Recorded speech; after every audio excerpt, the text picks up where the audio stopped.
Welcome back to Educator.com's Advanced English Grammar course. This lesson is on commas. Let's get started. Alright, we're going to begin by looking at what commas are, and we're going to go over the rules for using commas correctly, and finally, we're going to do some practice. We're going to have some practice sentences, and you're going to figure out where to put the commas. Alright, to begin with, what is a comma and what do they do? Well, commas are used within sentences to indicate a pause, shorter than the pause indicated by a period. Ideally, a period indicates that you stop and take a new breath if you were reading these sentences aloud. A comma just indicates that you stop for a moment. But you don't take a new breath. You just kind of pause, on you go.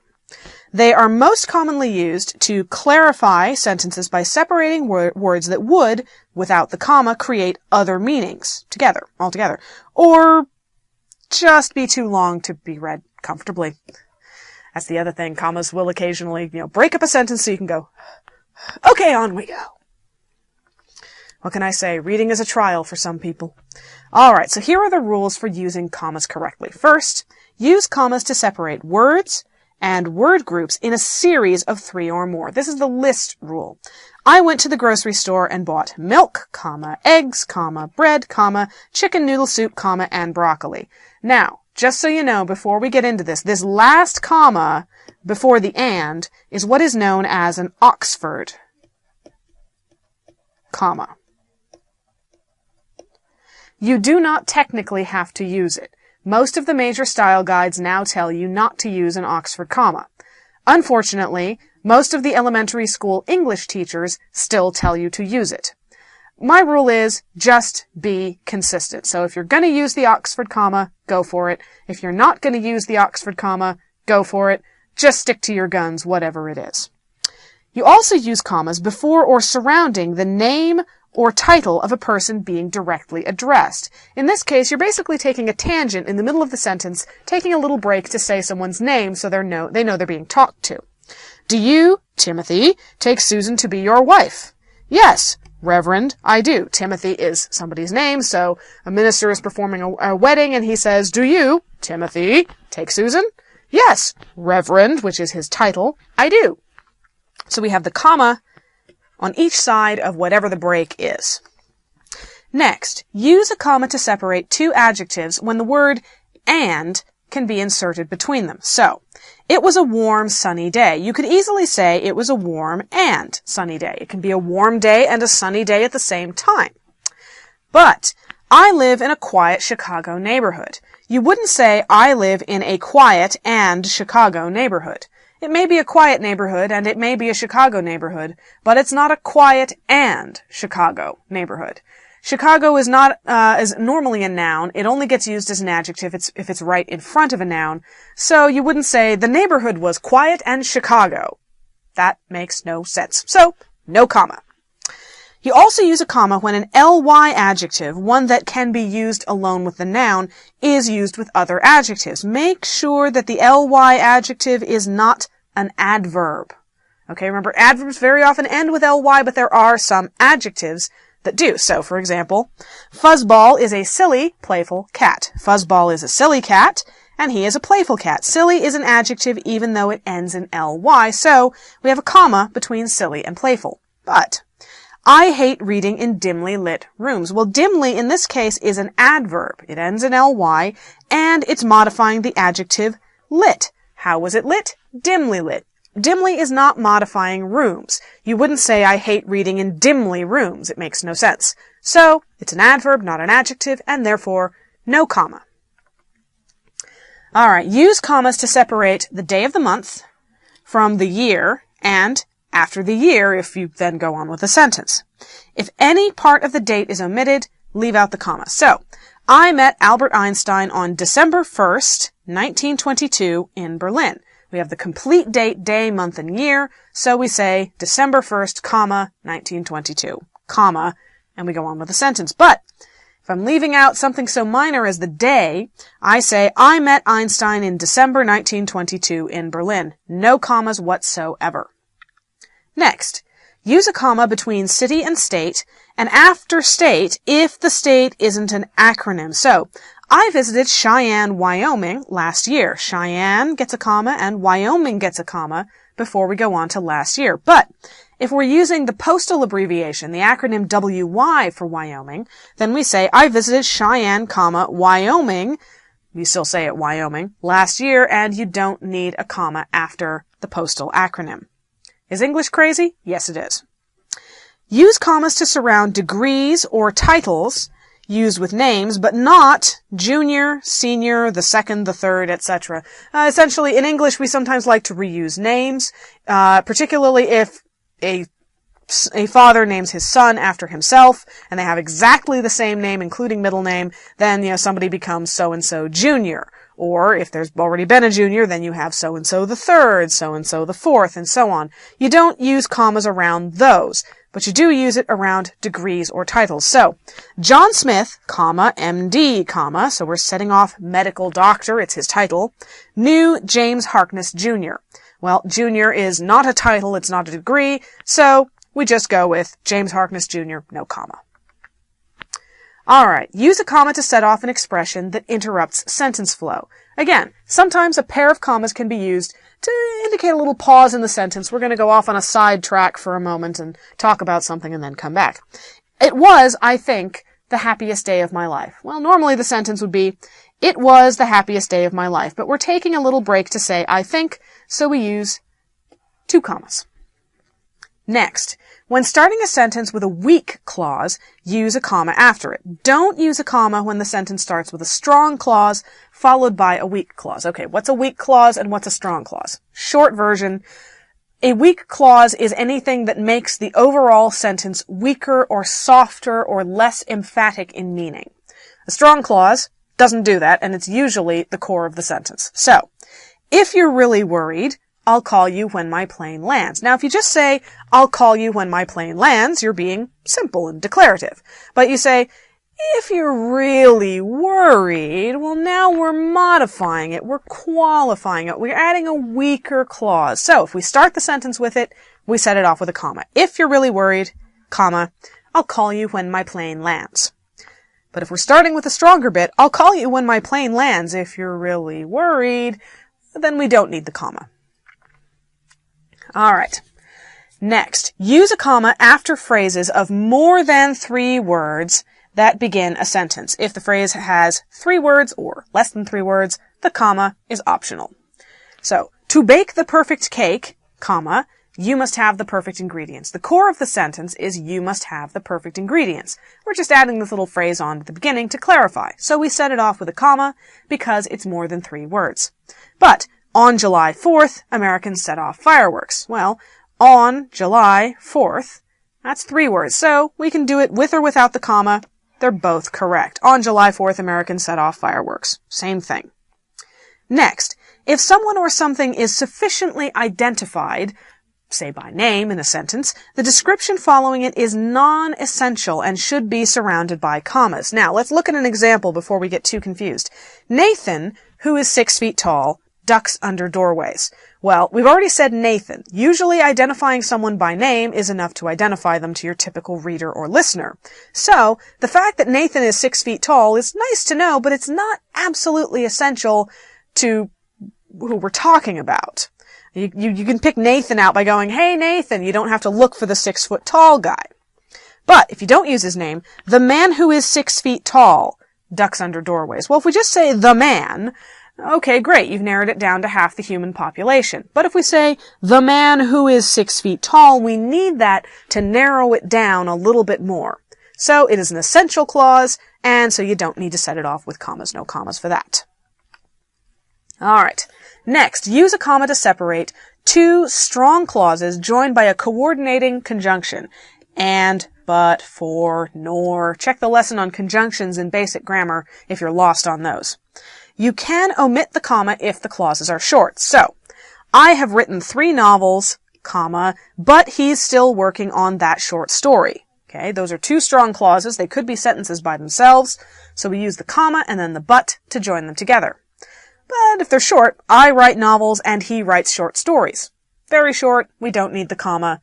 You can use it if you really want to, but you don't have to. Next. Use a comma to separate two independent clauses with a coordinating conjunction if it will help avoid confusion. Now remember, an independent clause has a subject and a verb and could be a sentence all by itself except for that coordinating conjunction. So, let's look at our example. I chose the colors blue and green, and red was her first choice. So, I chose the colors blue and green. That could be a sentence all by itself. But if we didn't have this comma, the sentence would be, I chose the colors blue and green and red was her first choice. Wait, what? At the beginning of that sentence, it sounded like I was saying, I chose the colors blue and green and red. But then we start talking about, was her first choice. Wait a minute, weren't we talking about my choice, not her choice? And it gets confusing. So, we stick that comma in there to tell everyone, pause, take half a breath. I chose the colors blue and green, and red was her first choice. Now it's clear, now we understand. Alright, I'm about to warn you about a devious and nasty little punctuation error that I never ever want you to do. It's called a comma splice. It occurs when you join two strong clauses with only a comma instead of using a conjunction, a semicolon, or a period. Comma splices are bad. Never ever do them. For example, time flies like an arrow, fruit flies like a banana. Well, you don't want a comma to join these two independent clauses. Time flies like an arrow could be a sentence. Fruit flies like a banana could be a sentence. You do not stick them together in one sentence unless you have either a semicolon or a comma and a coordinating conjunction. Only way to do it. Sorry. Too bad, so sad. Only way to do it. It is correct to say, time flies like an arrow, semicolon, fruit flies like a banana. Now it works. A run-on sentence, which is another error I would very much like you to avoid, is an error that occurs when you join two strong clauses without any punctuation. Basically, you stuck two sentences together and decided to pretend that they were one, and you didn't even use any glue. It's very rude of you. So it is wrong to say, time flies like an arrow, fruit flies like a banana. You notice how my voice speeded up and I sounded like I was running out of breath? Time flies like an arrow, fruit flies like a banana. One of the keys to a run-on sentence is if you get to the end and you can't breathe, it's probably too long and it might be a run-on. It is correct to say, time flies like an arrow, comma, but, coordinating conjunction, fruit flies like a banana. So, either of these versions of the sentence is right. Either of these versions of the sentence is wrong. Learn it, love it. Next, if the subject does not appear in front of a second verb, don't use a comma. So, he walked inside and took off his coat. He is the subject, but he did two things. He walked and he took. But he only shows up once. Therefore, there should be no comma between he and took anywhere if you can possibly avoid it. Next, use commas to introduce or interrupt quotations shorter than 3 lines. She asked, comma, whose yacht is that? Okay, that's definitely shorter than 3 lines unless you're typing in very big print. Where, comma, I asked, comma, do you think you're going? Notice that when we are ending the quotation to say something that's not in the quote, we use a comma before a quotation mark. When we are ending the outside bit to go back to the quote, we use a comma and then an open quote. So, the comma goes inside the quotation marks at the end and outside at the beginning, as necessary. Next, use a comma to separate a statement from a question and to separate contrasting parts of a sentence. So, you still like me, don't you? Statement from a question. You still like me? Statement. Don't you? Question. We have a comma to separate them. That's your milk carton. Statement. Not mine. Contrasting parts of a sentence, so we use a comma. That's your milk carton, not mine. Contrast. Alright, next. Use a comma when beginning a sentence with introductory words such as well, now, or yes. No, I don't have any bananas. No, comma, I don't have any bananas. It's a common introductory word. Use commas to surround interrupters, such as however and therefore. Remember how I talked about when you take this little tangent in the middle of the sentence, take a little break to say something else, and then go back? You gotta use that pair of commas? Well, it's back. I do, however, have some oranges. No, I don't have any bananas. I do, however, have some oranges. Boy, it's a fruity kind of day in this lesson. Next, use either a comma or a semicolon before introductory words such as namely That is, i.e., for example, e.g., or for instance, when they are followed by a series of items. Use a comma after the introductory word. I have lots of fruit, semicolon. For example, comma, apples, mangoes, plums, and apricots. Once again, I've left off the Oxford comma. It's perfectly fine. But we have the semicolon before the introductory phrase, for example, and then we have a comma after it. All right. Now that we've absorbed all these rules for commas, let's see if we can put them into practice. Look at these sentences and see if you can figure out where the commas should go. Batman is my favorite superhero. He has all the best gadgets. Okay. What, he cried, do you think you are doing? The box was full of string, yarn, twine, cords, rope, and one very tangled up kitten. British Columbia is a green, rainy province of Canada. If I could travel in time, I would visit Venice, Italy during the Renaissance. The painting was a beautifully colorful portrait. Can you get the door, Melissa? This is Dr. Thomas Wells, Ph.D. Under the dusty old bed, a mangy old tomcat lurked. And Marine One, which is usually painted green, is the president's helicopter. Take a good look. Pause the video if you need to. Ready? All right. Here is where we find our punctuation. First sentence, Batman is my favorite superhero, semicolon, he has all the best gadgets. Trick question. This one was a run-on sentence. We had two perfectly functional sentences stuck together. Batman is my favorite superhero, and he has all the best gadgets. And if you're going to stick them together and you don't have a coordinating conjunction, such as but, and, nor, then you have to use a semicolon. If you used a comma, it would be a comma splice. And remember, if you use a comma splice, I will hunt you down. Next, what, comma, he cried, comma, do you think you are doing? This is a case where you're taking a little break from the quote to say something else and then you're going back to it. So you set the break off with commas, one of which goes inside the quotation marks because it's at the end of a quotation, and one of which is goes outside because it's at the beginning, because quotation marks are apparently very picky. Next, we have a list of things. The box was full of string, comma, yarn, comma, twine, comma, cords, comma, rope, and we left off the Oxford comma again, which is totally fine, and one very tangled up kitten. Now, if you put a comma after rope, that's also totally fine. You can use the Oxford comma, you can leave the Oxford comma out. It's all good. Next, British Columbia is a green, rainy province of Canada. Now, remember, you put the comma between the adjectives if you could put and. You could say, British Columbia is a green and rainy province of Canada. You would have exactly the same meaning and it would make perfect sense. So, we put the comma in between. Why do we do that, by the way? Because otherwise, you're not sure if they're saying that British Columbia is a province that is both green and rainy, or whether you're saying that British Columbia is a rainy province which happens to be green. What is a rainy province as distinct from an ordinary province? It gets confusing. So, we put the comma in there to keep people from getting mixed up. Next, if I could travel in time.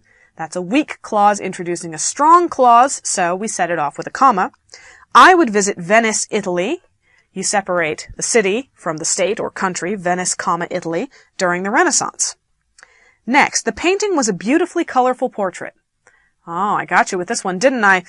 Beautifully is an adverb modifying colorful, which means it doesn't need a comma after it, at least not between it and the adjective. Now, if you had said silly or lonely or some other adjective involving the ending letters ly, then you would need the comma. But beautifully is an adverb. You couldn't use it with portrait by itself. You couldn't say it was a beautifully portrait. So, you don't need a comma.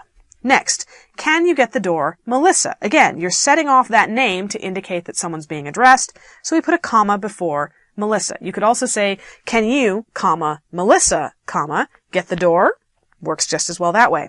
This is Dr. Thomas Wells, Ph.D. You put a comma before, and if the sentence had gone on afterwards, after, his title, Ph.D., because that's a degree, an academic title. Under the dusty old bed, a mangy old tomcat lurked. Here we have a phrase of more than 3 words. Under the dusty old bed. That's 5 words long, so we definitely need the comma to give someone's eyes a break before we get to the main sentence. A mangy old tomcat lurked.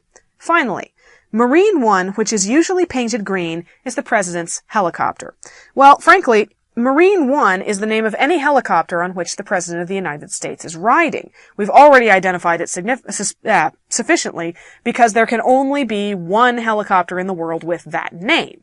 We've already got it narrowed down to one helicopter, so the fact that it's usually painted green doesn't really help us identify it anymore. We've already got it narrowed down. Therefore, this phrase, which is usually painted green, is non-essential information, so we set it off with commas. And that's all for this lesson. Thank you for watching Educator.com.